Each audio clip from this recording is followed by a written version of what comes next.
8 बातों से अल्लाह तबारक व तआला सख्त नाराज़ होता है। वो कौन सी बातें हैं? ज़रा तवज्जो के साथ समाअत कर लें। 8 अहम बातें। नंबर 1, औलाद और ख़ास कर बेटी को गाली देने से अल्लाह सख्त नाराज़ होता है। नंबर 2, नमाज के बाद दुआ ना मांगना, कि जब आप इबादत कर लें उसके बाद दुआ ज़रूर किया करें। आगे नंबर 3 पे है, दिल में बुग़्ज़ रखना, किसी के ख़िलाफ़ बुग़्ज़ ना रखा करें।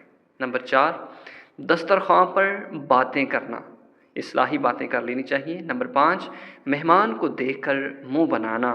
आगे नंबर 6, खड़े होकर पानी पीना। आगे नंबर 7, माँ बाप कोई की अकल को कोसना, यानी कि माँ बाप को बेअकल कहना, ये भी बात अच्छी नहीं है। अच्छी बात को फैलाना भी सदक़े जारिया है। और नंबर 8 पे आखिरी बात जो है वो भी समाअत कर लें, वुज़ू की हालत में कुफ़्र के अल्फाज अदा करना। साथियों, ये बातें थीं 8, और उसके साथ साथ अच्छी बात को फैलाना भी सदक़े जारिया है। ज़रूर अच्छी लगी है वीडियो तो उसको लाइक कर दें और अपने तमाम दोस्तों तक इसको शेयर भी कर दें। जज़ाकल्लाह, शुक्रिया। 8 बातों से अल्लाह तबारक व तआला सख्त नाराज़ होता है। वो कौन सी बातें हैं? ज़रा तवज्जो के साथ समाअत कर लें।